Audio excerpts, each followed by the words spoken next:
ಸ್ನೇಹಿತರೆ, ಎಲ್ಲ ನನ್ನ ಸ್ನೇಹಿತರಿಗೂ ನಮಸ್ಕಾರ. ರೈತ ಬಾಂಧವರೇ, ನಿಮ್ಮೆಲ್ಲರಿಗೂ ಇಂದಿನ ಶುಭೋದಯ.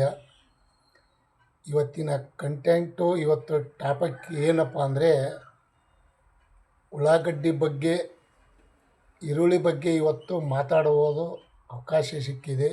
ಮಾತಾಡ್ತಾ ಇದ್ದೀನಿ. ಯಾರೆಲ್ಲ ನನ್ನ ಚಾನಲ್ಗೆ ಹೊಸಬ್ರಿದ್ದೀರಿ ಸಬ್ಸ್ಕ್ರೈಬರ್ ಆಗಿ ಈ ವಿಡಿಯೋ ಪೂರ್ತಿ ನೋಡಿ. ಇವತ್ತಿನ ಟಾಪಿಕ್ಕು ಹೇಳಲ್ಪಡಲಿಕ್ಕೆ ಈರುಳ್ಳಿ ಯಾಕೆ ರೇಟ್ ಜಾಸ್ತಿ ಆಗ್ತಾಯಿಲ್ಲ, ಉಳ್ಳಾಗಡ್ಡಿ ಏನು ಸಮಾಚಾರ ಅಂದರೆ, ಎಲ್ಲ ಉತ್ತರ ಕರ್ನಾಟಕ ಅಲ್ಲಿ, ಮಹಾರಾಷ್ಟ್ರ ಅಲ್ಲಿ ಎಲ್ಲ ಕಡೆಗೆ ಮಳೆ ಬರ್ತಾ ಇದೆ, ಬಹಳಷ್ಟು ಬರ್ತಾ ಇದೆ. ಊರಲ್ಲಿ ನೀರು, ಜಮೀನಿನಲ್ಲಿ ನೀರು, ಸಖತ್ತಾಗಿ ನೀರು. ಹೀಗಾಗಿ ಈರುಳ್ಳಿ ಬೆಳೆಯನ್ನು ಲಾಸಾಗಿ ರೈತರು ಕಂಗಾಲಾಗಿದ್ದಾರೆ. ಯಾಕಂದರೆ ಕೆಲವು ಕಡೆಗೆ ನಾನು ಹೋಗಿದ್ದೆ, ಈರುಳ್ಳಿ ಬಹಳಷ್ಟು ನೀರಲ್ಲಿ ಇದ್ದಾವೆ. ಹೇಗೆ ರೇಟ್ ಹೆಚ್ಚಾಗ್ಬೋದು. ಈ ಕೆಲವರು ಈರುಳ್ಳಿ ರೇಟ್ ತಂದ್ರೂ ರೇಟ್ ಕಮ್ಮಿ ಆಗಿ ಕಾರಣಕ್ಕಾಗಿ ಎಲ್ಲೋ ಒಯ್ದು ನದಿಯಲ್ಲಿ, ಎಲ್ಲೋ ಚರಂಡಿಯಲ್ಲಿ ಸುರಿತಾ ಇದ್ದಾರೆ.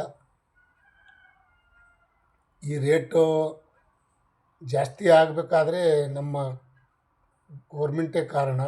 ಏನಾದರೂ ಮಾಡಿ ಬೇರೆ ಕಡೆಗೆ ಉಳ್ಳಾಗಡ್ಡಿಯನ್ನು ಟ್ರಾನ್ಸ್ಫರ್ ಮಾಡಿದರೆ ರೇಟ್ ಜಾಸ್ತಿ ಆಗ್ತದೆ. ಹಾಗಾಗಿ ಈ ಈರುಳ್ಳಿ ರೇಟ್ ಜಾಸ್ತಿ ಆಗ್ತಾಯಿಲ್ಲ.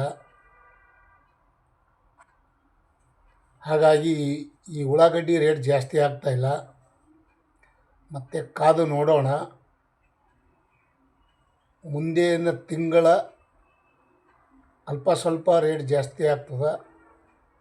ಮತ್ತು ಅದಾದ ನಂತರ ಅಕ್ಟೋಬರ್, ನವಂಬರ್ ಮೇ ಜಾಸ್ತಿ ಆಗ್ತದೆ ಅಂತ ನಾನು ಹೇಳಲು ಪಡ್ತೀನಿ.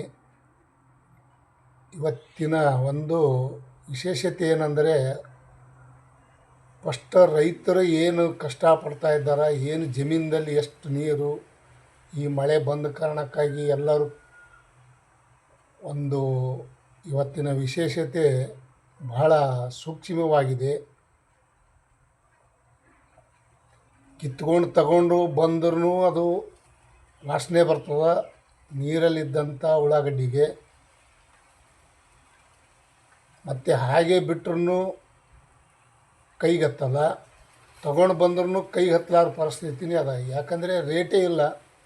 ಅದು ನೀರಲ್ಲಿ ನಿಂತ ಈರುಳ್ಳಿ ವಾಸನೆ ಬರೋದು ಖಚಿತ. ಯಾರೆಲ್ಲ ಕಟ್ ಮಾಡಿ ತಗೊಂಡು ಬಂದು ತಮ್ಮಲ್ಲಿ ಮನೆಯಲ್ಲಿ ಜೋಪಾನಾಗಿಟ್ಟವ್ರಿಗೆ ಸ್ವಲ್ಪ ರೇಟ ಸಿಗ್ತಾಯಿದೆ. ಇನ್ನೊಂದು ಕಾರಣ ಏನಂದರೆ, ನಿಮ್ಮ ಕೈಯಲ್ಲಿ ಇಲ್ಲ. ಈ ಉಳ್ಳಾಗಡ್ಡಿ ಬೆಲೆನೇ ಹಣೆ ಬರ್ನೇ ಅಷ್ಟೇ. ಯಾವಾಗಲೂ ನಿಮ್ಮ ಕೈಯಲ್ಲಿಲ್ಲ. ಬೆಳೆದರೆ ಹಾಗೆ, ಬೆಳೀಲಿ ಅಂದರೆ ಹೀಗೆ. ಕೆಲವು ಟೈಮ್ ನೋಡಬೇಕು, ಇನ್ನೂ ಈ ರೇಟ್ ಇನ್ನೂ ಒಳ್ಳೆಯದು, ಇದಕ್ಕಿಂತ ಕಮ್ಮಿ ಆಗ್ತದೆ ಕೆಲವು ಟೈಮಿಗೆ. ಈಗ ಆಗೋಕ್ಕೆ ಸಾಧ್ಯ ಇಲ್ಲ, ಇನ್ನು ಮುಂದೆ ಹೆಚ್ಚಾಗೋಕ್ಕೆ ಸಾಧ್ಯ ಅದ ಅಂತ ನಾನು ಹೇಳ್ತೀನಿ. ತುಂಬ ದಿವಸ ಆಯಿತು ಇದೇ ರೇಟ್ ಓಡ್ತಾ ಇದೆ. ಈ ಹಾಗೆ ಶುಂಠಿ ಮಾರ್ಕೆಟ್ದಲ್ಲಿ ಶುಂಠಿ ರೇಟ 6 ತಿಂಗಳು 8 ತಿಂಗಳು ಎಷ್ಟು ಕಷ್ಟಪಟ್ಟರು, ಅವರು ಕೈದಿಟ್ಟರು. ಈಗ ಅವರಿಗೆ ಸ್ವಲ್ಪ ಒಳ್ಳೆಯದಾಗ್ಯದ ಅಂತ ಅನ್ಬೋದು. ಹಳೆಯ ಶುಂಠಿಗೆ ರೇಟ್ ಸಿಗ್ತಾಯಿದೆ. ಹಾಗಾಗಿ ಇವತ್ತಿನ ಒಂದು ವಿಷಯಕ್ಕೆ ನಾನು ಬಂದಿದ್ದೀನಿ ಮಾತಾಡೋಕ್ಕೆ. ತಾವೆಲ್ಲರೂ ಏನಾದರೂ ಇದರಲ್ಲಿ ವಿಶೇಷತೆ ಇದ್ದರೆ ಕಮೆಂಟ್ ಮಾಡಿ. ಕಮಿಟ್ ಮಾಡಿದರೆ ನನಗೂ ಗೊತ್ತಾಗ್ತದೆ. ರೇಟ್ ಆಗೋಕ್ಕೆ ಸಾಧ್ಯವಾದಷ್ಟು ಆಗಬೇಕಾಗಿದೆ. ಯಾಕಂದರೆ ಈಗ ಜಮೀನದಲ್ಲೇ ಉಳ್ಕೊಂಡ್ರೆ ರೇಟ್ ಆಗಲೇಬೇಕು. ಎಲ್ಲರೂ ತಗೊಂಡು ಬಂದರೆ ರೇಟ್ ಒಂದೇ ಓಡ್ತಾಯಿತ್ತು. ಈ ಜಮೀನದಲ್ಲೇ ಉಳ್ಕೊಂಡು ಮಳೆ ಬಂದು ಎಲ್ಲ ಕಷ್ಟ ಪರಿಹಾರ ಆಗ್ತಾಯಿದೆ. ನೋಡಿ, ಕೆಲವೊಂದು ಊರಲ್ಲಿಯೇ ನೀರು ಉಗ್ಗಿದಾವೆ. ಇನ್ನು ಈರುಳ್ಳಿ ರೇಟ್ ಯಾವ ಲೆಕ್ಕ?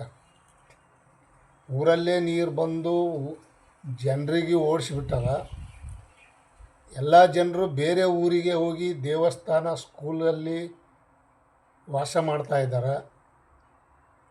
ಹಾಗಾಗಿ ಎಲ್ಲರೂ ಇವತ್ತಿನ ಒಂದು ವಿಶೇಷತೆ ಅಂದರೆ ಜಾಗೃತೆಯಾಗಿ ಇರಬೇಕು, ಹುಷಾರಾಗಿರಬೇಕು. ಈ ರೇಟೇನು ಇವತ್ತು ಆಗ್ತದೆ, ನಾಳೆ ಹೋಗ್ತದೆ. ಇವತ್ತು ಕಮ್ಮಿ ಆಗ್ತದೆ, ನಾಳೆ ಹೆಚ್ಚಾಗ್ತದೆ, ಅದು ಬೇರೆ ವಿಷಯ.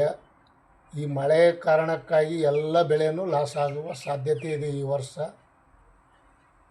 ಮತ್ತು ಗೋರ್ಮೆಂಟು ಏನು ಮಾಡ್ತದ, ಏನು ಕೊಡ್ತದ ಕಾದು ನೋಡೋಣ. ಇಷ್ಟೊಂದು ಕಷ್ಟದಲ್ಲಿದ್ದರೆ ಕೊಡಲೇಬೇಕು ಆದಷ್ಟು ಮಟ್ಟಿಗೆ. ಇವತ್ತಿನ ಒಂದು ವಿಶೇಷತೆ ತುಂಬ ಜಾಗರಾಗಿ ಇರುವುದು ಮೊದಲೇ ಫಸ್ಟ್ ನಮ್ಮ ಲೆಕ್ಕಾಚಾರ. ಇದು ಇನ್ನೂ ಮಳೆ ಬಿಡಲಿಕ್ಕೆ ಸಾಧ್ಯ ಇಲ್ಲ. ಇನ್ನೂ ಮಳೆ ಬರ್ತಾ ಇದೆ, ಇನ್ನೂ ಬರುವ ಸಾಧ್ಯತೆ ಇದೆ. ಇನ್ನೂ ಮಳೆನೇ ಇನ್ನೂ ಹೆಚ್ಚಾಗುವ ಸಾಧ್ಯತೆ ಇದೆ. ಹವಾಮುಂಚೂಷಣೆ. ಯಾಕಂದರೆ ಜನರೇ ಕಂಗಾಲಾಗುವ ಪರಿಸ್ಥಿತಿಯಲ್ಲಿ ಈರುಳ್ಳಿ ರೇಟ್ ಆಗುವ ಸಾಧ್ಯತೆ ಏನೂ ಆಗೋಕ್ಕಾಗಲ್ಲ. ನೋಡೋಣ ಕಾದು. ಮುಂದಿನ ಒಂದು ತಿಂಗಳಲ್ಲಿ ಶುಂಠಿ ಹೆಂಗಾಗಿದೆ ಹಂಗೆ ಆಗುವ ಸಾಧ್ಯತೆ ಇದೆ, ಆಗ್ತದೆ. ತಾವೆಲ್ಲರೂ ಕಮಿಟ್ ಮಾಡಿದ್ರಿ ಈರುಳ್ಳಿ ರೇಟ್ ಹೆಚ್ಚಾಗ್ತದೆ ಅಂತೇಳಿ. ಹಾಗಾಗಿ ನಾನು ವಿಡಿಯೋ ಮಾಡಿದ್ದೀನಿ. ಇವತ್ತಿನ ಸಂಡೆಯ ಶುಭೋದಿನ. ತಮ್ಮೆಲ್ಲರಿಗೂ ಇವತ್ತಿನ ಒಂದು ವಿಷಯ ತಿಳಿಸ್ಬೇಕಂತೇಳಿ ನಾನು ವಿಡಿಯೋ ಮಾಡಿದ್ದೀನಿ. ಈ ವಿಡಿಯೋ ಪೂರ್ತಿ ನೋಡಿದ್ದಕ್ಕೆ ತುಂಬ ಧನ್ಯವಾದಗಳು. ನಿಮ್ಮೆಲ್ಲರ ಒಂದು ಸಪೋರ್ಟ್ನಿಂದ ನನ್ನ ಚಾನಲು ಬೆಳೀತಾ ಇದೆ. ಹೀಗೆ ಸಪೋರ್ಟ್ ಇರಲಿ ಅಂತೇಳಿ ನಾನು ಕೇಳಿಕೊಳ್ಳುತ್ತೇನೆ.